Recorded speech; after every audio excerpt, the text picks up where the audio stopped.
sampai 5. Karena hari ini rangkaian acara luar biasa, ya saya akan singkat. Tadinya saya banyak membawa permainan, tapi nggak apa-apa lah. Mana tahu kapan-kapan lansia ini PA lapangan, mungkin isi nanti kita buat.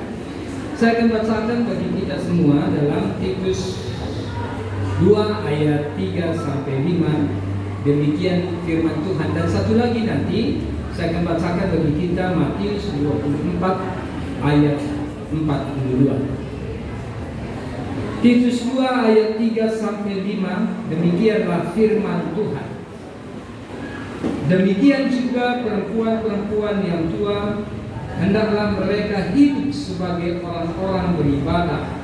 Jangan mempindah, jangan menjadi hamba anggur, tetapi cakap mengajarkan hal-hal yang baik. Dan dengan demikian mendidik perempuan-perempuan muda mengasihi suami dan anak-anaknya, hidup bijaksana dan suci, rajin mengatur rumah tangganya, baik hati dan taat kepada suaminya, agar firman Allah jangan dihujat orang. Sampai demikian. Jadi sebelum saya bacakan ataupun sebelum saya menjelaskan soal firman ini, saya akan bacakan sebuah surat. Surat ini sebenarnya ditulis oleh dalam bedtime story oleh Arthur John. Jadi demikian suratnya. Ini khusus untuk kaum mama, memang kaum ibu. Tapi nggak apa-apa, kaum bapak ya dengar-dengar lah, ya kan. Mam, Anda adalah dinding benteng. Anda adalah sayap pelindung induk ayam. Anda adalah beruang betina. Anda begitu banyak untuk anak-anak Anda. Mereka membutuhkan Anda untuk melindungi mereka dari kejahatan sambil melatih mereka dalam kebaikan. Mereka membutuhkan Anda untuk menunjukkan kepada mereka iman yang tidak kenal takut kepada Tuhan. Mereka perlu melihat bahwa sukacita Tuhan adalah kekuatan Anda. Jika Anda merasakan beban dunia yang penuh dosa ini, pergilah lebih dekat kepada Tuhan Yesus. Bacalah sedikit lebih banyak firman Tuhan setiap hari.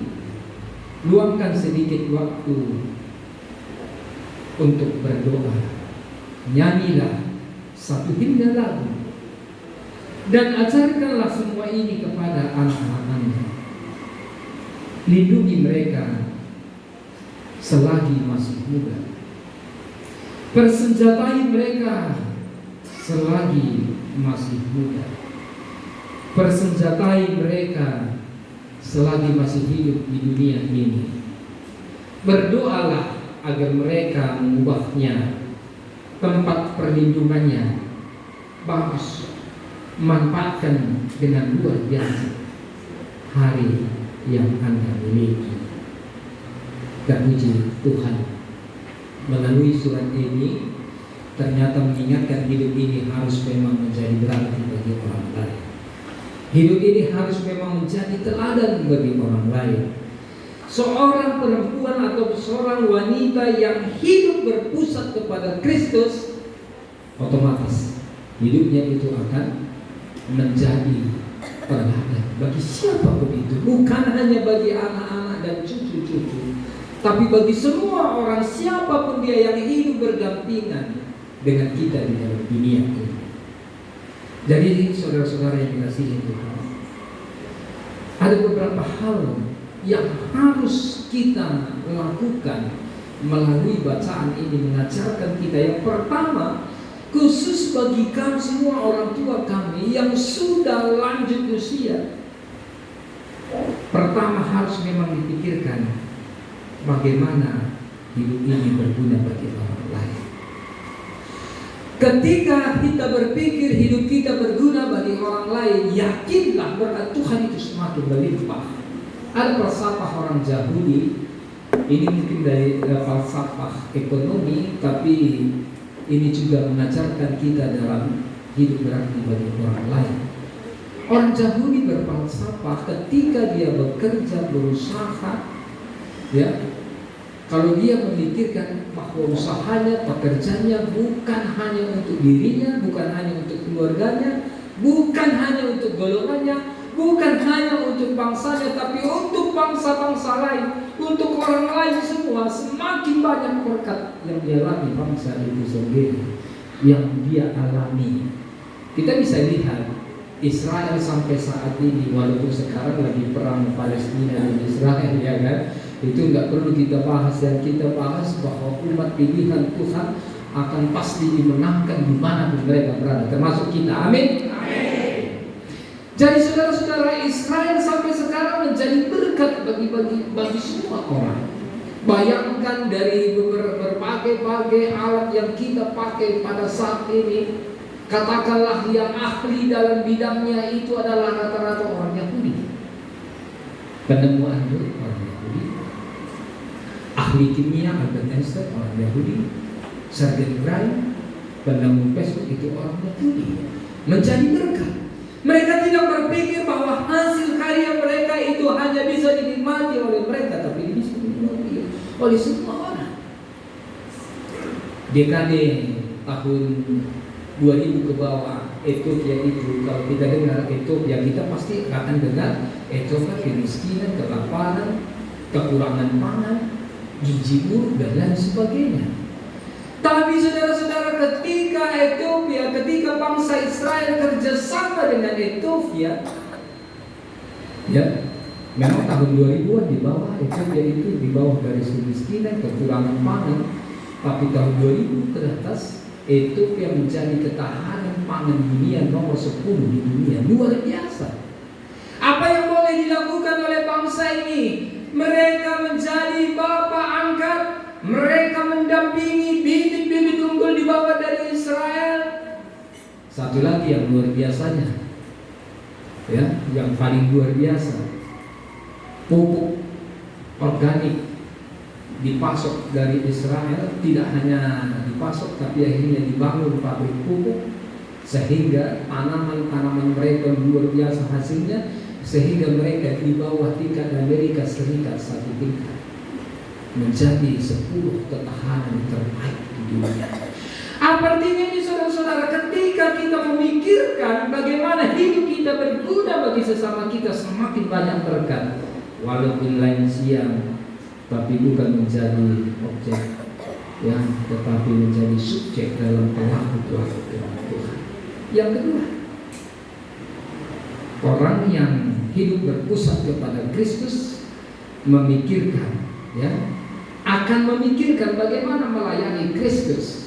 Hari ini kita semua melayani Kristus karena melalui kehadiran kita di tempat ini, itu akan kita saksikan kepada anak dan cucu kita.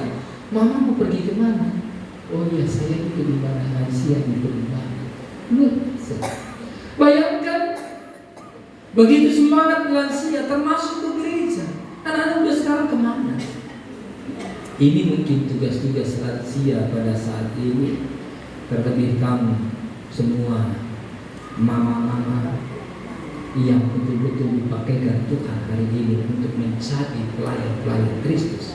Yang ketiga, orang yang berpusat kepada Kristus hidup, ya, semakin dekat dengan Kristus. Apa buktinya semakin dekat dengan Kristus? Wanita itu semakin dewasa, perempuan itu semakin dewasa, dan juga di ayat sebelumnya memang laki-laki juga semakin dewasa, anak muda juga semakin dewasa. Sehingga melalui berpusatnya hidup kita kepada Kristus, tujuannya hidup kita mempengaruhi seluruh cara hidup kita dan juga mempengaruhi orang banyak. Kan luar biasa ini ketika setiap hari Selasa, ya, orang datang ke tempat ini, orang melihat ada apa ini? Anak-anak dan cucu-cucu, Tiga mau kemana? Opu mau kemana? Semangat. Sehingga hidup ini memang seluruhnya mempengaruhi. Ketika hidup kita berpusat kepada Kristus, kita sudah semakin mengenal Allah yang sebenarnya. Ini luar biasa, makanya perlu terus belajar, terus membaca Alkitab. Kebijaksanaan kita lah yang membawa kita akan lebih mengenal siapa Tuhan yang kita sembah. Orang yang mengenal siapa Tuhan yang dia sembah, kehidupannya semakin berguna bagi orang lain. Tapi belum tentu saudara-saudara, orang yang semakin rajin ke gereja, semakin rajin katakanlah pertamianan, pergulungan jamu-jamu, PA dan lain sebagainya, belum tentu dia akan semakin bisa mempengaruhi. Karena ketika orang hanya rajin ke gereja, rajin PA, rajin pertamianan, rajin pergulungan jamu-jamu, tapi kalau tidak dikenal Allah, itulah yang membuat banyak orang yang fundamentalis, yang menganggap diri paling benar, yang menganggap agama lain menjadi kafir. Jadi saudara-saudara, kebijaksanaan yang berasal dari Kristus, yang berpusat kepada Kristus, menjadikan hidup ini menjadi teladan, sehingga apapun pekerjaan kita, apapun siapapun yang hidup berdampingan dengan kita akan tetap menjadi berkat. Bayangkan pada saat ini situasi Paulus menuliskan surat ini ada di jemaat Kreta. Kreta ini itu di daerah Yunani, dikelilingi dengan cara hidup yang tidak mengenal Allah, mabuk, sinkretisme, kebebasan. Sinkretisme begini, mungkin kalau ada Bapak Ibu nanti masih ada yang mencampur adukan iman dengan kehidupan lama, ini perlu bertobat. Sinkretisme mencampur adukan antara percaya kepada Tuhan dan kepercaya kepada hal-hal yang gaib, kepada hal-hal yang mistis. Contoh, dulu saya ingat ketika saya masih SD, setiap hari orang tua mendiang bapak mengambil sapu hijau, ditutup pintu, diletakkan di pintu, lalu apanya ke atas gitu. Saya sering tanya, Pak, kenapa ini? Kok harus seperti ini? Wah, mungkin karena Bapak sudah gereja, lalu dia bilang begini mengajarinya. Oh, gini nakku. Nanti kalau ada orang datang ke rumah jatuh sapu-sapu ini kita dengar. Karena anak SD kan masih bertiga. Kalau gitu Pak, kenapa nggak dikasih panci? Gontong-gontong susu ini keren. Ada pemahaman kalau diletakkan itu akan jauh dari mara bahaya, akan jauh kuasa-kuasa setan, atau jauh kuasa-kuasa yang ingin merusak atau ingin mencuri ke rumah. Tapi akhirnya saya sadari, begitulah orang tua mengajari, ya, untuk membawa anak-anak lebih bijak. Kalau enggak dulu itu artinya bukan seperti itu. Ini penangkal setan lah, penangkal kuasa-kuasa siapa yang ingin katakanlah mau masuk ke rumah. Jadi ini saudara-saudara, di Kreta juga terjadi seperti itu. Ya, mereka mabuk, makanya ternyata perempuan mabuk. Iya betul. Mereka akhirnya mabuk minum anggur, keseringan, kesenangan. Makanya di sini diperingatkan kita, kamu terlebih orang tua, mungkin kamu tidak mabuk, tapi melihat menantu yang tidak seperti diinginkan, kamu mabuk kepala, kan gitu, mabuk, jungut-jungut, apa namanya ya, cerai, entah apa lain sebagainya. Hari ini, ya, diingatkan kita, orang-orang Kristen dipanggil untuk hidup dengan penuh kasih. Apakah Anda, apakah Bapak Ibu Saudara sekalian, ketika melihat anak yang tidak seperti yang diinginkan, tetapkah mau berdoa bagi dia untuk membawa perubahan? Wanita-wanita pemabuk yang di Kreta yang ada pada saat itu tidak tahu malu. Mestinya hari ini ketika nanti lansia ini pulang, dia akan malu ketika melihat anak, ketika melihat menantu, cucu yang tidak pernah ke gereja. Bayangkan ini berapa kita jumlahnya ini? Ada sekitar berapa kira-kira? 200-an. 200 orang mempengaruhi satu orang, gak usah tiap hari, gak usah tiap minggu, sebulan sekali aja mempengaruhi orang untuk bersembah kepada Tuhan. Luar biasa. Saya sering bilang demikian. Jumlah pertua diangkat emeritus GBKP ini ada 13.000. Jumlah pendeta itu ada 532. Kalau dijumlahkan 13.532, bayangkan 13.532 orang hamba Tuhan. Gak usah tiap hari, sebulan sekali, 2 bulan